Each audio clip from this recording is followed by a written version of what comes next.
소와 지금 개를 그림으로 그려놨는데 저 소는 무뚝뚝해요. 그죠? 표정이 없죠? 예, 무뚝뚝합니다. 근데 소는 일생생활이 어떻습니까? 평생을 일을 해야 돼요. 일 안 하면 어떻게 됩니까? 예? 채찍을 치죠. 맞아요. 그런데 지금 그 발 아래 개는 한번 보십시오. 개는 우리한테 너무도 처음 뵙겠습니다를 잘해요. 너무도 온몸으로 반기죠. 예, 저도 개를 길렀는데 학교에 갔다 오면 개가 막 달려와서 나한테 안깁니다. 예. 온몸으로 반긴단 말이죠. 감탄하면서. 그러니까 이 개는 어떻습니까? 자고 입고 먹고 다 해결됩니다. 아무 일도 하지 않아도 돼요. 예. 내가 어떤 존재를 정말 저렇게 감탄하면서 사람을 맞이하면 그 사람이 사업을 하면 사업이 열릴 수밖에 없겠죠. 장사를 하면 장사가 열릴 수밖에 없습니다. 예. 그래서 저는 그런 표현을 씁니다. 같이 한번 따라해 보시죠. 개처럼 살자. 개처럼 살자. 아마 웃으시는 분은 개가 똥오줌을 아무렇게 사는 그 개가 아니고 너무도 반기는 저 개는요. 제가 어제 몽둥이로 때렸어요. 그런데 아침에 아무 깨끗하게 나를 또 반긴다고. 사람은 어떻습니까? 내가 어제 몽둥이 때리면 다음날 반깁니까? 안 보죠. 예. 처음 뵙겠습니다가 안 돼. 근데 걔는 깨끗이 있고 나를 다시 너무도 반갑게 맞이한다. 그러니까 다 그가 뭘 먹고 어떻게 하는가 관심을 갖지 않을 수가 없겠죠. 예. 그래서 그런 마음으로 오늘 지금 방학 공부도 같이 한번 출발을 해보자는 겁니다. 예. 그렇게 할 때, 제가 이제 이것을 뒤로 나눈다. 그렇게 될 때 세상과 저를 허무하게 보지 않을 수가 없습니다. 저를 좀 허무하게. 예. 세상은 좋은 일뿐이다. 한번 따라해보죠. 세상은 좋은 일뿐이다. 세상은 좋은 일뿐이다. 예, 오늘 우리가 지금 자기를 발견해가면 세상은 좋은 일뿐이구나 하는 것을 이미 체득하게 될 겁니다. 자, 이제 본론으로 들어가서 통만법 명일심이라고 하는 이 법문, 나를 깨어나가는 똑똑똑 노크 소리처럼 저 법문은 나에게 정말 성스러운 메시지를 전하는 귀한 법문입니다. 소태산께서 이 시대 100년 전에 깨달음을 얻으신 원불이를 창시하신 분입니다. 이께서 깨침을 얻으시고 법을 펴시고 12년 지난 이후에 첫 경전을 만들어내셨어요. 그게 수양연구요론이라는 건데 그걸 이제 한 권씩 저한테 주셨어요. 그런데 딱 펴보니까 맨 첫 장에 붓글씨로 통만법 명일심이라는 글씨가 탁 써 있는 거예요. 그런데 저는 그것이 말이죠. 너무도 놀랍게 받아들였습니다. 왜 그러냐면 깨달은 어떤 분이 당신이 첫 경전을 내놓는데 맨 앞에 이걸 썼다는 것은 분명히 무슨 뜻이 있을 거다라는 생각 때문에 이 본문을 내가 간직하겠구나 하는 마음이 들었습니다. 그런데 그때 저희 대산 종법사님께서 저희한테 뭘 말씀하셨냐면 수행자는 반드시 호주머니에 어두거리 하나씩을 가지고 돼야 되는 걸 많이 강조하셨어요. 그래서 저는 그래 나는 이것을 어두를 삼아야지 그렇게 마음 먹었습니다. 마음을 먹었는데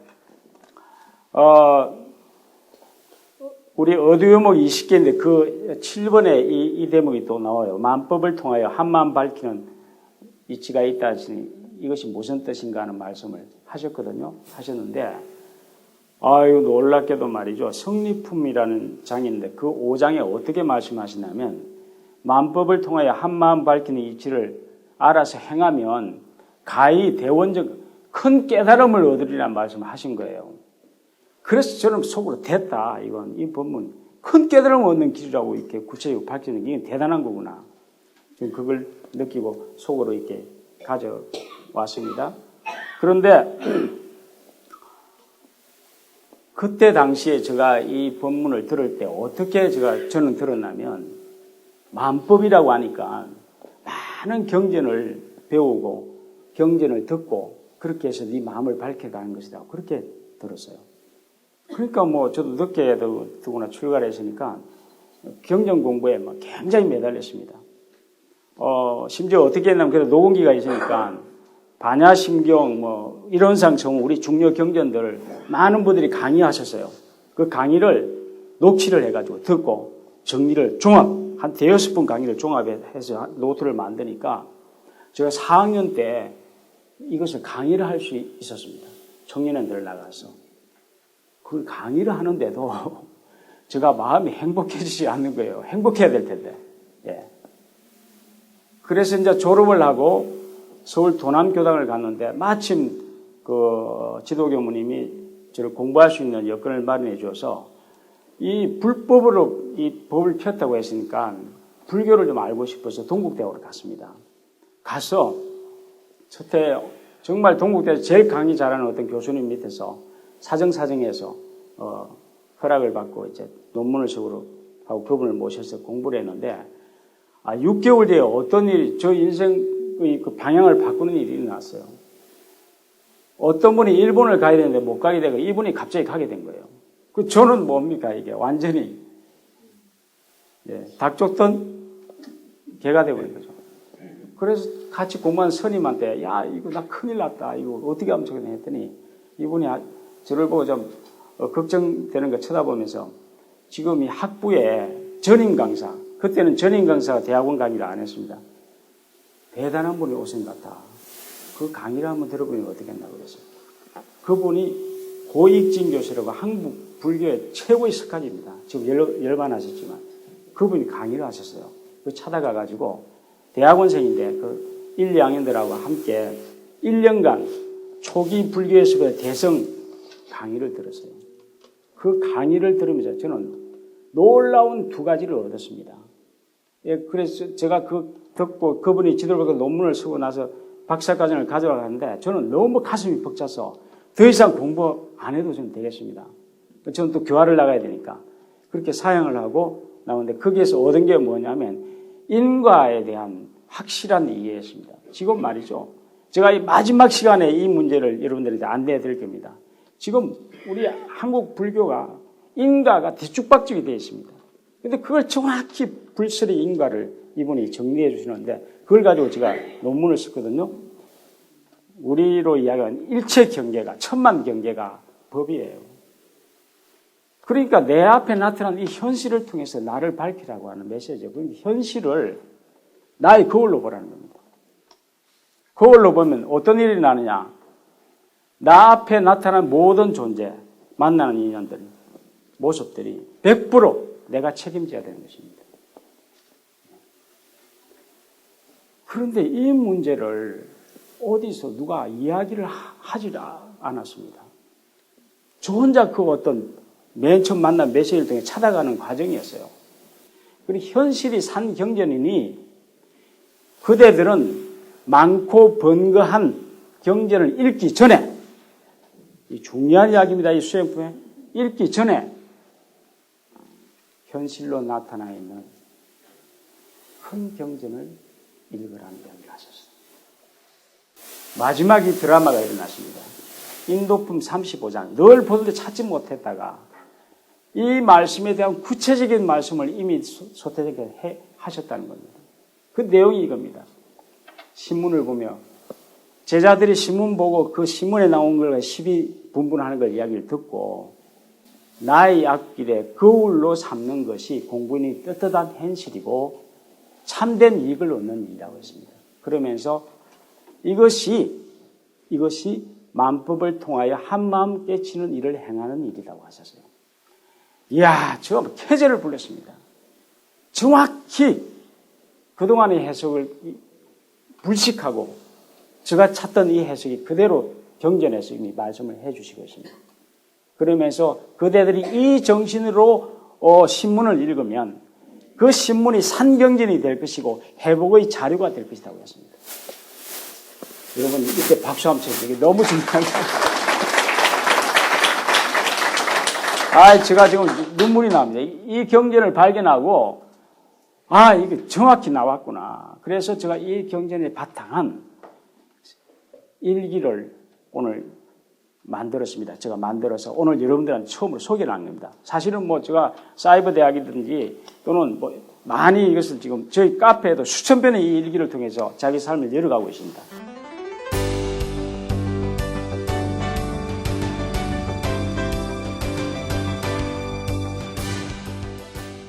같이 읽어볼까요? 지금까지 나를 괴롭힌 사람은 없다. 왜 그럴까? 여러분들 지금 살아오면서 지금까지 나를 괴롭힌 사람은 없습니다. 아마 이것만 이야기하면 뭐 굉장히 마음에서 저항감을 느끼는 분이 계실 거예요. 뭐야, 내가 뭐 어떤 분은 내 시어머니, 뭐 내 남편, 뭐 내 아이들 때문에 내가 스트레스를 얼마나 받는데 없다니 뭐냐. 그래서 왜 그럴까? 이걸 통해서 이 한마디로 수수께끼를 내는 거, 화두를 걸어놓은 겁니다. 통만법은 현실을 거울로 보라고 하는 거예요. 거울 속의 문제가 나를 괴롭히지 않고 내가 문제다는 것을 이야기를 해주고 있습니다. 인도의 우화 하나를 말씀을 제가 드릴게요. 인도에 거울로 된 아름다운 궁전이 하나 있었다고 합니다. 예. 우화라서 실제 있었는가 모르겠습니다. 그래서 사람들이 그 궁전을 많이 찾아들었는데 딱 들었으면 수십 수백의 자기 모습이 확 거울 속에 비춰지니까 얼마나 아름다웠겠습니까? 많은 관광객들이 찾아들어왔는데 어느 날 해질 무렵에 사람이 거의 찾아오지 않을 무렵에 동리에 개 한 마리가 어슬렁어슬렁 찾아 들어온 겁니다. 해질 무렵에. 개가 와서 딱 쳐다보니까 자기 앞에 수백 마리의 개가 자기를 다가오고 있네요. 얼마나 두려웠겠습니까? 꼬리를 감추고는 왕 하고 짖었어요. 짖었을 때는 어땠겠습니까? 그 수많은 개가 자기를 향해서 말이죠. 막 울려서 막 짖어대는 겁니다. 얼마나 놀랐겠습니까? 밤새도록 그 개가 그 궁전에서 짖어대면서 궁전을 돌아다니다가 다음날 아침에 어느 궁전 모퉁이에 싸늘한 시체로 죽어서 발견됐습니다. 식은 땀이 흥건히 고인 채로. 누가 이 개를 죽였습니까? 이 개가 오늘날 우리 현대인의 모습을 그대로 비춰줍니다. 우리가 어떻게 죽어가고 있는가를 보여줍니다. 누가 죽였습니까? 만약에 이 개가 딱 들었을 때 자기 모습인 줄 알고 싱긋이 웃었다면 어쨌겠습니까? 그 수많은 개들을 웃으면서 그 개는 정말 아름답게 그 궁전을 감상하면서 돌았을 겁니다. 근데 그걸 몰랐던 겁니다. 자기를 공격하는 개들이 수없이 달려든다고. 그 거울 속에 그 자기 모습인 줄 몰랐기 때문에 막 짖으면서 아마 그 개를 부검하면 막 내장에서 온 곳에 상처투성이 있을 거예요. 세상을 우리가 제대로 눈을 뜨지 못하면 다른 사람한테 내가 상처받는다고 이야기를 하는 말이 얼마나 잘못된 건가를 우리가 깨달지 못한다면 마음 공부의 진수를 찾아갈 수가 없습니다. 자, 한번 보십시다. 자, 이제 예를 저 밑에 뭐 일어나는 감정, 화나고 속상한 일 많이 계시죠? 화나고 속상한 일 계시죠? 저는 예를 친구가 나를 비난하고 욕할 때였습니다. 현실적으로. 예. 긍정이 됩니까? 뭐 어떤 분은 내 친구가 돈을 떼먹어서 얘도 되겠죠. 약속을 지키지 않아서 그도 될 겁니다.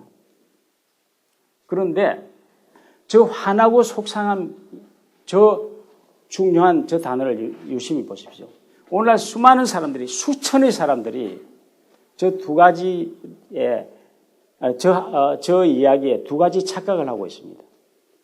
첫 번째는 화내는 것은 나쁘다는 생각을 너무 깊게 하고 있습니다. 그런데 아닙니다. 결론부터 말씀드릴게요. 따라하시고 화나는 것은 너무 좋은 것이다. 이건 제가 조금 이따가 증거로 보여드리겠습니다. 너무 좋은 것입니다. 나쁜 것이 아닙니다. 저도 나쁘다고 생각했습니다. 해서 어떻게 생각했나요? 누구 화를 내면, 더구나 수행자가 화를 내면 마음속으로 비인격자라고 생각했습니다. 공부가 덜 된 사람이라고 생각했습니다. 그런데 아니었습니다. 너무도 진솔하고 자기 마음을 깨끗이 표현해낸 좋은 것이었습니다. 자, 그것을 좀 이따 이야기 드리고 두 번째는 뭐냐면 저 화가 당신이 나를 화나게 만든다고 이야기해요. 친구가 나를 비난하고 욕하니까 화가 난다고 하는 착각 속에 빠져 있다고. 이것도 아닙니다. 분노와 분뇨 비슷하죠, 말이. 분뇨는 몸의 배설물입니다. 이거 짝대기 하나에서 차이가 납니다. 분노는 마음이 배설물입니다. 똥을 내가 잘 사는 것은 좋은 것입니까? 나쁜 것입니까? 만약에 이게 막히면, 배설하지 못하면 그 사람 어떻게 됩니까? 죽어요. 건강에 가장 적신호죠. 예? 너무 좋은 겁니다. 잘 배설하는 사람, 건강한 사람입니다. 똑같습니다. 마음도. 감정을 잘 표현하는 사람, 잘 밖으로 내는 사람, 그게 건강한 사람입니다. 그런데 우리는 이걸 나쁘다고 했기 때문에 어떻게 했습니까? 절제하고 참도록 가르쳤습니다. 많은 종교와 많은 도덕 윤리에서 그렇게 지금도 가르치고 있습니다. 이것을 지금 뒤바꾸는 작업을 하고 있습니다. 아닙니다. 저도 출가를 해가지고 3년간 매일 이걸 체크해요. 제가 대중생활 하니까 화난 일이 너무 많이 일어나요. 매일 체크를 했습니다. 이걸 참았습니다. 3년을 딱 하니까 화가 안 나요. 그래서 저는 굉장한 덕력을 했다고 생각했습니다. 착각을 한 거죠. 부산을 해요. 지난번에 질문할 때 잠깐 이 말씀 드렸습니다. 부산역에 딱 내렸는데 친한 친구가 중학교 친구를 만났어요. 그 친구가 저를 얼마나 반가워했겠습니까? 그래서 저는 반가워는 했는데 그 친구가 나를 쳐다보더니 야, 너 얼굴이 꼭 목석 같아야? 제가 정신 한당 얻어맞은 기분이었습니다. 제가 감정이 죽어 있는 겁니다. 소태사는 희노애락을 잘 부려서라고 했지 그걸 참으라고 하지 않았습니다. 그러니까 어떻게 되겠습니까? 감정이 표현이 안 되는 거예요. 기쁜 것도 표현이 안 되고 반가운 것도 화도 나지 않고. 그래서 제가 올라와서 어디 서울에서 이 감정을 표현하는 훈련을 받으면서 며칠이고 울었습니다. 너무 많은 울음이 속에 갇혀 있더라고요. 그래서 이걸 푸는 작업을 하면서 제가 많이 깨어났습니다. 제가 이런 수수께끼를 냅니다. 참아야 할 것은 참지 않고 참지 말아야 할 것을 참는다. 이것이 무엇일까? 예. 이걸 제가 전해드리고 싶습니다. 제가 이제 그 교수님들과 또 그 기업체 임원들을 강의를 할 때 몇 분 나오시라고 해가지고 지금 여기서는 지금 시간 때문에 못하겠는데 화를 내보라고 이야기를 합니다. 화를 전혀 못 냅니다. 미소만 짓지 낼 수가 없어요. 중학생들을 데리고 해왔습니다. 나와서 화를 낼 수 있어요. 얘들은 훨씬 진솔하니까. 근데 화를 어떻게 내느냐. 중학생이 올라와서. 지난달에 제가 했습니다. 화를 이렇게 내고 있습니다. 야, 임마, 너 똑바로 해! 나쁜 놈! 네가 뭐야? 네가 그렇게 잘났어? 이렇게 화를 내고 있다. 이건 뭡니까? 화냈다는 것은 전혀 나타나지 않고 너가 문제야. 너 때문에 내가 화내야 하는 투사를 하고 있는 화를 내고 있다는 겁니다. 성현들께서 참아라고 하는 것은 그걸 참아라는 겁니다. 그건 하지 말고 깨끗이 내가 화났다고 이야기하는 겁니다. 그렇게 할 때 상대가 자기를 보게 되고 상처를 받지 않게 되겠죠.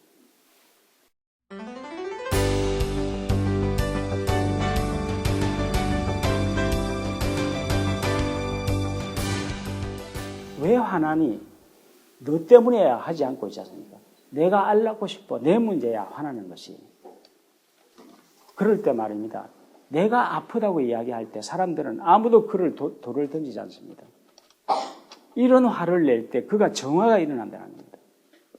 이걸 해야 돼요, 우리가. 화가 난다고 자, 그래서 제가 따라 하십시오. 감정은 내가 만들고 좋은 것이다. 감정은 내가 만드는 겁니다. 여기 보십시오. 고통스러운 감정은 특히 나를 살리고 깨어나게 하는 고마운 신호다. 내 안에 어떤 문제가 있는 겁니다. 내 안에. 빨간 신호등이 왔어요. 왔을 때 나를 봐야 되는데 우리는 상대한테 집어 던져요. 똥을 누고 상대한테 집어 던진다고. 내가 그냥 똥 샀다가 하면 아무도 누가 뭐라 할 사람이 없습니다. 집어 던지니까 저기도 또 집어 던져요. 서로 이렇게 상처를 주고받고 있다고요. 그래서 어떻게 지금 저희들이 이걸 저희 행복 캠프에서 풀어가냐면 이겁니다. 정말 내가 화가 나요. 따라해 보세요. 정말 내가 화가 나요. 정말 슬퍼요. 많이 두려워요. 짜증나요. 이걸 많이 연습하십시오.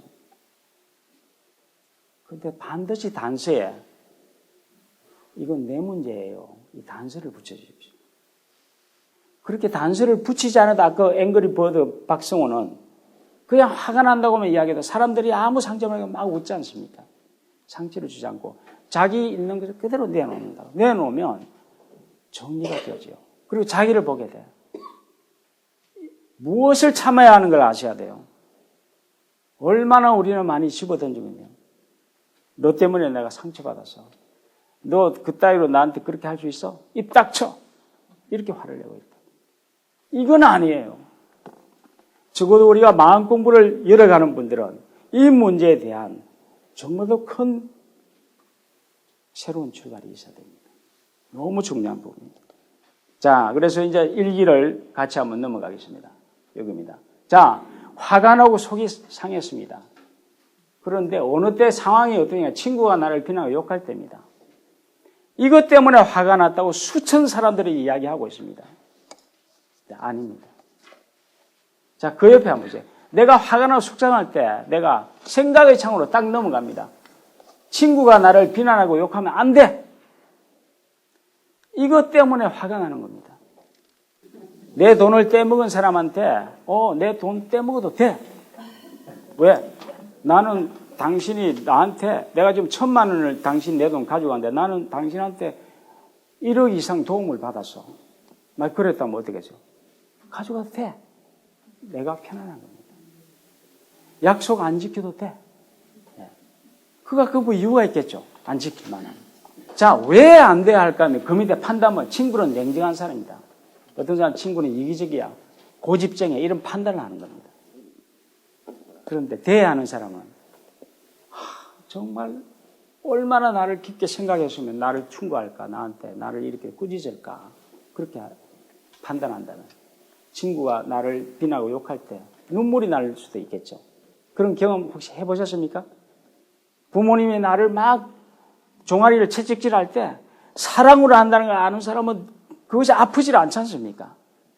다음 현실 수용인데 이 현실 수용은 앞에 생각의 창, 현실의 창을 다 정리한 겁니다. 같이 한번 따라해 볼까요? 시작. 화나고 속상한 것은 내가 현실을 거부하고 친구를 냉정하다고 판단했기 때문이다. 내가 더 냉정하다.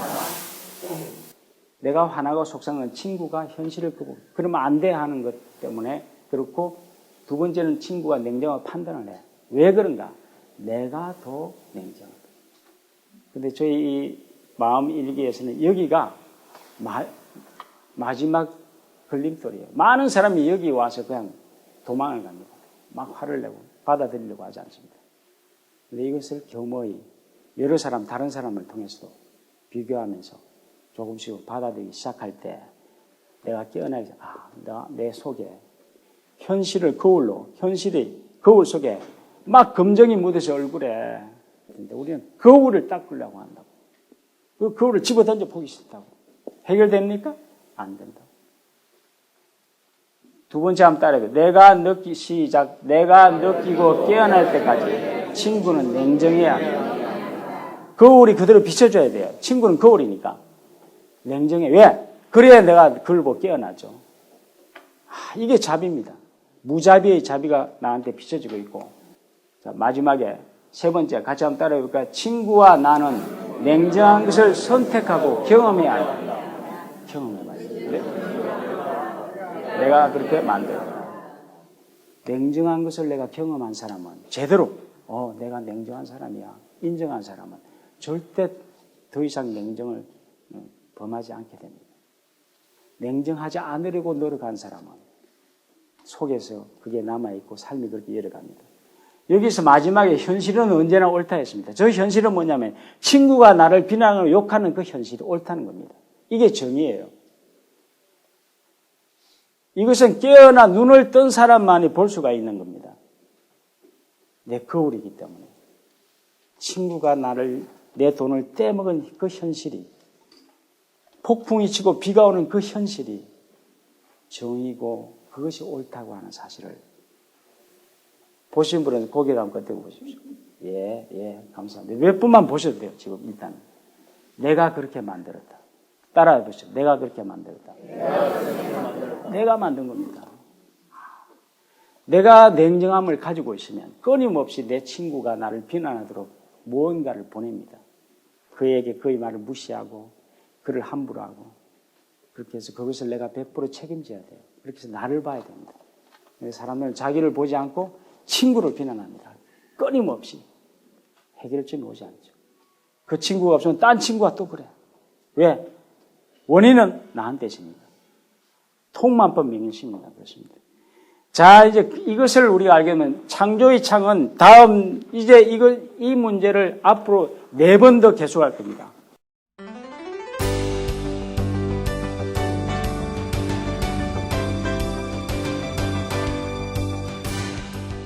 당신은 나입니다. 나는 당신을 사랑합니다. 당신은 나입니다. 나는 당신을 사랑합니다. 이 당신은 나입니다는 당신의 허물이 내 허물입니다는 겁니다. 당신의 문제점이 내 문제점이라는 겁니다. 마주하는 사람은, 나와 함께하는 사람은 당신이 가지고 있는 고집스러운 것이 내 고집스러움이라는 것을 인정하는 겁니다. 그걸 알고 이것을 불러야 돼요. 왜 우리가 만났는가? 깊은 뜻을 자각하게 됩니다. 자, 그걸 위해서 마지막 정리를 보여야 되겠습니다. 한번 보십시오. 세상을 거울로 보는 이것을 바탕에 해서 제가 지금 하고 있는 게 좋은 마음 먹기 운동입니다. 바꾸어야 할 것은 내 마음의 그림입니다. 저희 행복 캠프에서 우리 양 교수가 하고 있는 걸 제가 잠깐 빌려서 좀 제가 한번 해볼게요. 어떻게 하면 가까이 있는 사람한테 당신은 아무 문제 없습니다. 따르죠. 당신은 아무 문제 없습니다. 예. 거울은 그대로 있어야 돼요. 거울이 내가 변하기 전에 먼저 변하면 어떻게 되겠습니까? 내가 변할 길을 잊어버려요. 우리 마음 공부의 핵심은 그겁니다. 내가 변해야 됩니다. 세상은 그렇게 있어야 돼요. 비슷한 거울이니까. 내가 변할 때 상대도 변하는 것을 보게 될 것입니다. 자, 그래서 저 그림을 저희 이도건 교무라고 제가 추가하신 우리 교무님이 기가 막히게 그려줬습니다. 저 예를 들겠습니다. 자, 이제 부부를 예를 들었는데 친구라고 하네요. 내 친구가 늘 나한테 나를 비난하고 욕해요. 왜 그렇게 했습니까? 왜 그렇게 했느냐? 저 그림에서 이야기하는 내 마음속에 저 친구가 나한테 늘 욕하고 문제하는 친구의 그림이 그려져 있어요. 먼저. 이게 말하자면 인과의 핵심 원리예요. 마음 공부의 원리입니다. 내가 책임져야 돼요. 그래서 어떻게 해야 되겠습니까? 내가 내 속에 있는 이 그림이 바뀌어져야 돼요. 새로운 그림이 그려져야 돼요. 정말 저 친구를 존경하고 사랑하는 마음으로 저 친구의 정말 내 앞에 최고의 모습으로 바꾸자는 겁니다. 좀 이따 한번 따라해요. 원인은 내 안에 있습니다. 내가 그렇게 만들었습니다. 당신은 아무 문제 없습니다. 그러니까 맨 처음에 제가 처음 뵙겠습니다. 이 인사를 아무 문제 없습니다. 당신과 내가 최고입니다. 이 인사 속에 저희 마음 공부 내용이 다 들어가 있습니다. 그래서 인사하면서 끊임없이 내가 깨어나자는 겁니다. 예. 아무 문제가 없습니다. 지금 만난 그분은.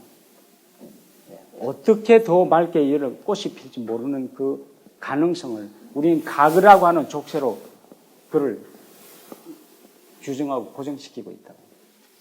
이 엄청난 일을 우리가 만들어내고 있습니다. 모든 국민들. 어떤 사람은 뭡니까? 노예의 딸이다. 백정의 딸이다. 아들이다. 서자의 자식이다. 이렇게 우리가 규정하면서 얼마나 우리는 인간의 그 위대한 존재를 나 앞에 나타나는 최고의 존재를, 내 모습을 비춰주는 너무도 귀한 존재를 무시하고 비난함으로써 나 앞에 그런 사람들만 계속 있는 삶을 우리가 창조하고 있는 그 위대한 메시지가 소태상께서는 통만법 명일심으로 우리한테 밝혀냅니다. 늘 거울로 보라. 네가 독재의 마음이 있으니까 네 앞에 독재의 모습이 씌워지지 않고 그런 사람이 너를 지도하게 될 거예요. 같이 한번 따라해봐요. 처음 뵙겠습니다. 아무 문제 없습니다. 당신이 나이며 최고입니다. 박수 한번 치십시오. 이 만법을 통해, 이 세상을 통해서 나를 밝히는 일을 구체적으로 하라고 밝혀놓아 주셨습니다. 근데 그것이 그 100년을 두고도 그렇게 내놓은 너무도 단순한 방법을, 당신이 말 코풀기보다 쉽다고 하는 그 방법을 우리가 묵혀놓고 있습니다. 이걸 오늘 참석한 여러분들이 저와 공감한다면, 저희 카페에 수천 명이 지금 이 일기가 아무도 저 얼굴도 모르는 분들이, 종교도 다른 분들이 함께 자기 삶을 열어가고 있습니다. 나의 인생을 망치게 한 부모, 남편, 친구, 왜 그가 내 앞에 있는가 원인을 알고 눈물로 흘리면서 자기 삶을 열어가는 모습들을 여러분들 보게 될 것입니다. 저희 카페에 한번 들어와서 동참하시고, 어렵지 않습니다. 너무 쉽습니다.